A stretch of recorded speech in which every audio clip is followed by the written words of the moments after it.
শোনেন দেখি, শোনেন।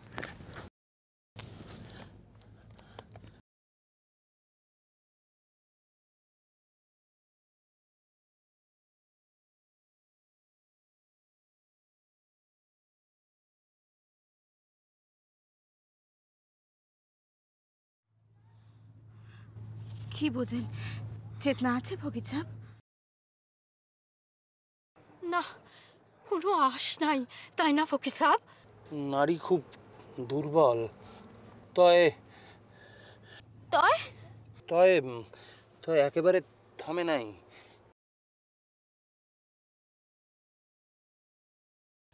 বাইচা আছে? প্রাণ আছে ফকির সাহেব।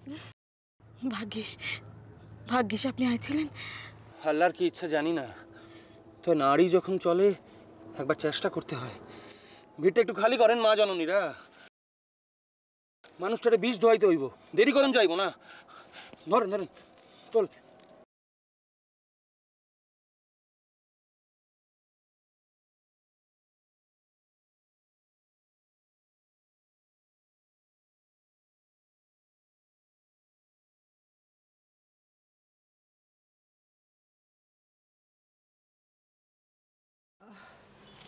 লাগছে পিসি। লাগুক লাগুক, এই জ্বরটা না ছাড়ালে না চুলগুলো সব পড়ে যাবে। হ্যাঁ দাঁড়া। আর তোকেই বা কি বলবো বাছা, মনে না শান্তি থাকলে কিছু কি ভালো লাগে? হ্যাঁ, কোথায় এই বনে জঙ্গলে থেকে তো জীবনটাই নষ্ট হয়ে গেল। কি বাড়ির মেয়ে ছিলি তুই বাবা! ও জানিস জয়া, তোর বিয়ের আগে না পাকা করে নেওয়া ছিল কথা বলি। কার সঙ্গে কথা পাকা করবো পিসি? মানুষটা যখন কলকাতায় আমাদের বাড়িতে থেকে ডাক্তারি পড়লো, তখন কত লম্বা চওড়া কথা। বিলেত যাব, আরো পড়বো, আরো শিখবো। তখন তো আমার সব খুইয়া তোদের বাড়ি আসিনি, তাই আমি জানি না। তা কি হলো, আবার সব পাল্টে গেল কেন? তুমি তো জানো পিসি, আমার বাবা আর তোমার জামাইয়ের বাবা দুই বন্ধু ছিলেন। তা উনিই ছেলেকে ডাক্তারি পড়তে কলকাতায় পাঠিয়ে হস্টেলে না রেখে আমাদের বাড়িতে রেখেছিলেন। তা তো জানি। আমার বাবাই উপযাচক হয়ে সম্বন্ধটা করেছিলেন। তা নয় বুঝলাম, বিয়ের আগে যখন তোদের জানাশোনা ছিল তখন জামাই বাবাজির সঙ্গে স্পষ্ট করে কথা বলে নিসনি কেন? বিয়ের পর কলকাতা ছেড়ে এই গন্ড গ্রামে তুই থাকতে পারবি না? কার সঙ্গে কথা বলবো? জামাই বাবাজির সঙ্গে।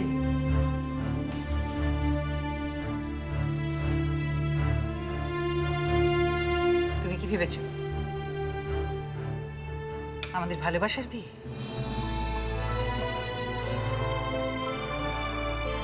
এর আগে তো অতগুলো দিন ওই বাড়িতে, এক বাড়িতে চোখ তুলে তাকালে তো কথা বলেছে নাকি কোনোদিন? সারাক্ষণ তো নিজের লেখাপড়া নিয়েই থাকতো। তবু আমার বাবা ভেবেছিলেন যে মানুষটা বিলেত যাবে, হয় সেখানেই পাকাপাকি ভাবে থাকবে, নইলে কলকাতায় এসে থাকবে। তা যা হলো না কেন? কেন আবার? আমার শ্বশুরের জন্য। বিয়ের পর শ্বশুর বাড়িতে এসেছিলাম, ভেবেছিলাম অষ্টমঙ্গলায় আবার কলকাতায় ফিরে যাব, তারপরে আর চট করে আসবো না। কিন্তু আমার শ্বশুর মশাই দরজা বন্ধ করে তোমার জামাইকে এমন মন্তর দিলেন যে বিলেত দূরে থাক, সে কলকাতাতেও আর ডাক্তারির কথা ভাবলে না। কি মন্তর? দেশপ্রেম। মন্তরটা হলো দেশপ্রেম বেশি। তোমার দেশ, তোমার গাঁয়ের মানুষ আশা করে বসে আছে যে তুমি ডাক্তারি পড়ে ফিরে এসে তাদের চিকিৎসা করবে। এই তো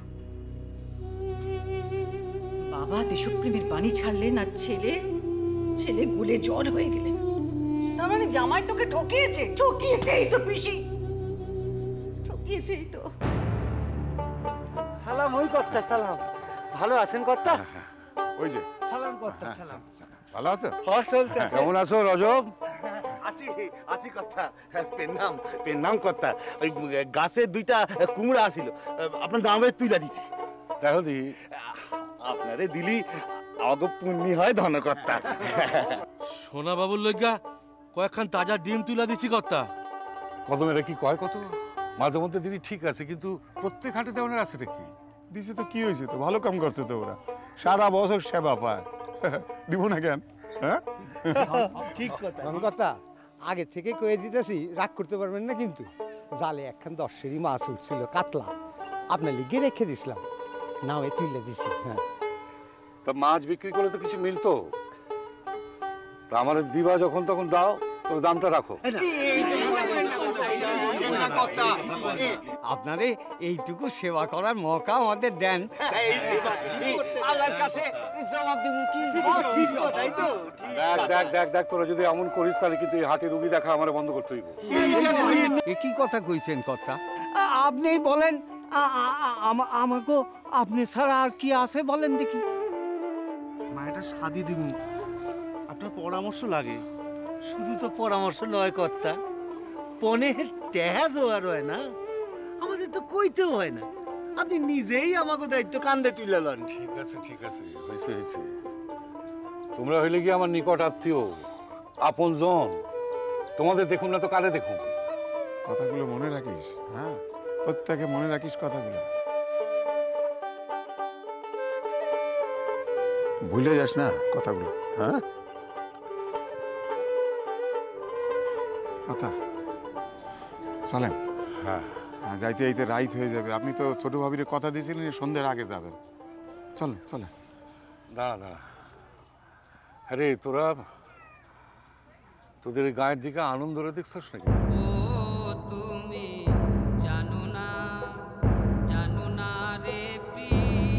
কদম চাচা খোঁজ নিতে আইছিল আগেই, দেহি নাই কর্তা। ধনকর্তা, আনন্দকাঠি গায়ে যে শিব মন্দিরটা আছে সেখানে একটা সাধু আইছে, প্রচুর ওষুধ জানে। ছোট কর্তারে যদি একবার লইয়া যাওয়া যাইতো। যে ইচ্ছা করে আমার কষ্ট দেওয়ানের লেগা, আমার উপর প্রতিশোধ দেওয়ানের লেগা হারাইয়া যায়, তারে কোনো ডাক্তার ভর্তি সাধু সন্ন্যাসী কিছুই করতে পারবো না। বৌমার মুখের দিকে আর তাকাইতে পারি না ঈশ্বর। কদম চল যাই।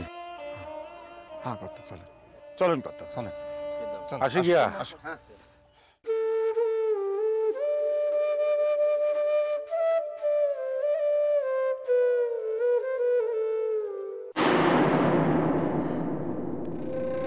ওই মানুষটার জন্য, ওই মানুষটার জন্য আমার কচি বোনটাকে আজ পৃথিবী ছেড়ে চলে যেতে হয়েছে।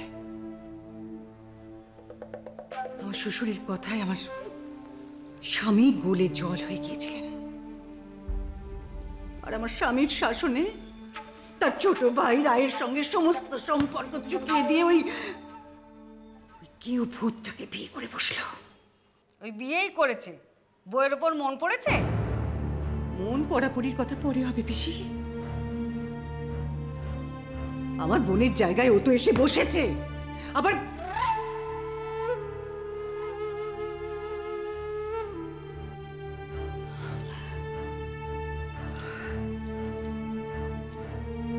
মাও হয়েছে।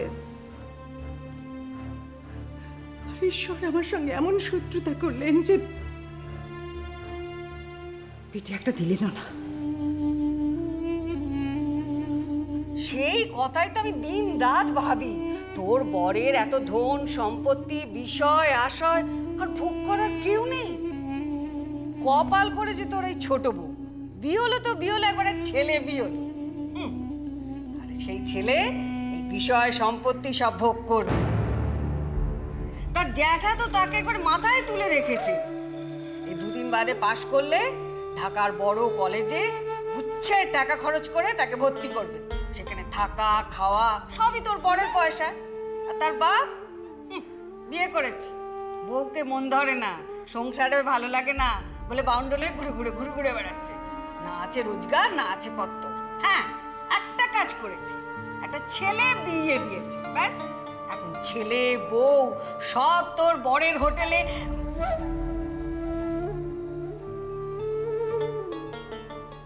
তোমার জামাইয়ের প্রাণ ভোমরা হলো এই ছেলে।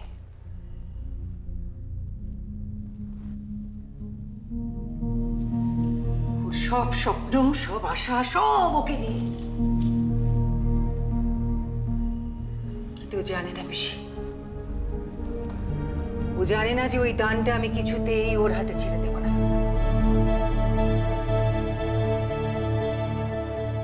শেষ চালটা আমি চালব। তার মানে ঠিক বুঝলাম না জয়া। সব কথা আগে থেকে বুঝে কি হবে পিসি? সময় হোক, সব বুঝতে পারবে।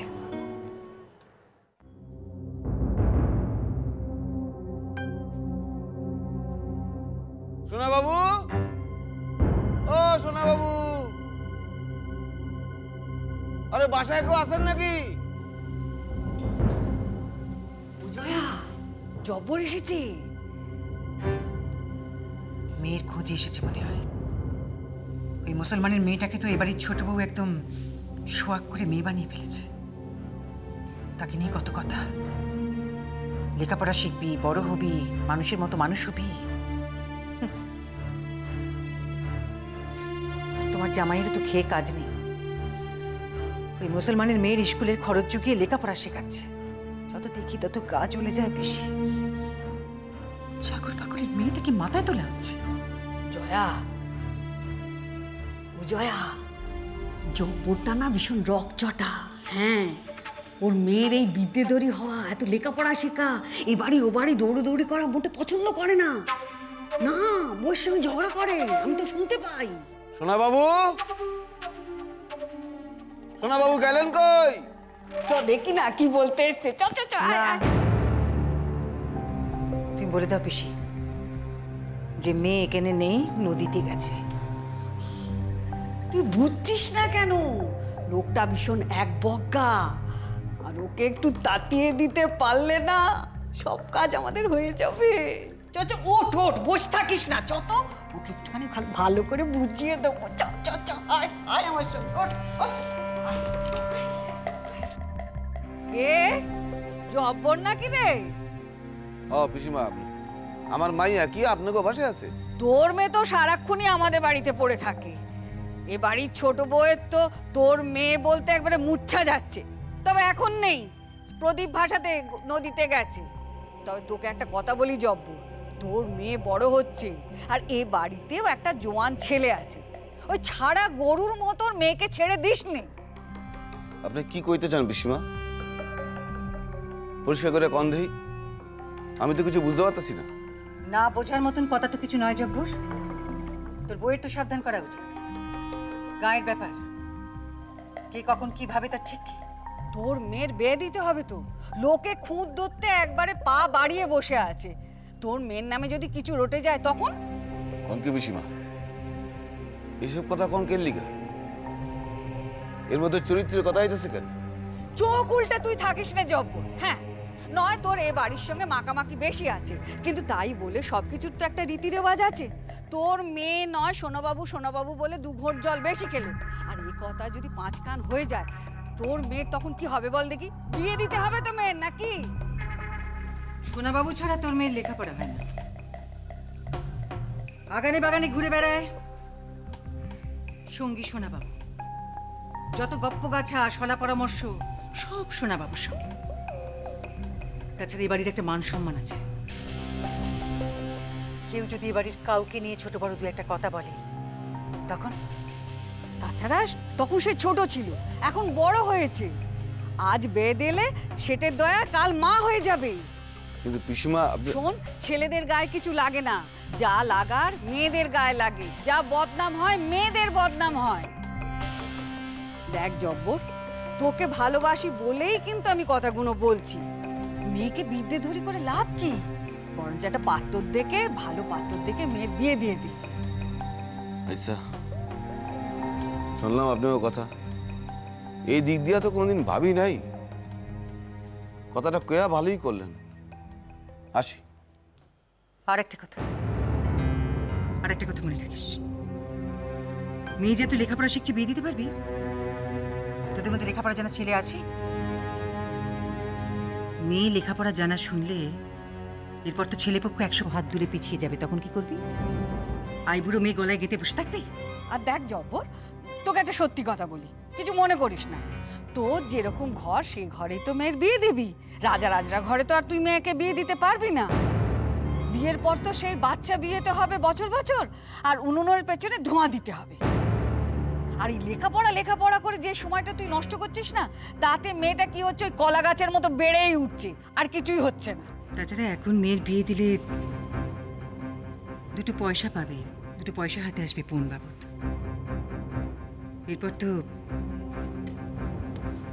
নিজেকে পণের টাকা জোগাড় করে মেয়ের বিয়ে দিতে হবে। কথাটা আপনারা অসত্য করেন। তাই আমি তো মাইয়ারে লেখাপড়া শিক্ষানোর লিগা উইটা বুঝা বসি নাই। ওই ধনকর্তাই তো মাইয়ারে এই স্কুলে ভর্তি করে। মেয়েটা তো ধনকর্তার নয় জব্বর, মেয়েটা তোর। তোর মেয়ের ভালো মন্দর জন্য ধনকর্তা দায়ী থাকবে না, দায়ী থাকবি তুই। সত্যি কথা, জামাই বাবাজি নয় অত ভেতরকার কথা বোঝে না, কিন্তু তাই বলে তোরা অবুঝ হবি কেন? তাছাড়া সবচেয়ে বড় কথা, তুই যদি বলিস যে তোর মেয়ে লেখাপড়া শিখবে না, পড়াশোনা বন্ধ করে দিবি, তাহলে ধনকর্তার কি করার আছে? যা বললাম একটু ভেবে দেখিস জব্বর, তোর ভালোর জন্যই বললাম। আচ্ছা ভাইবা দেখো মনে, তাই এখন আসি।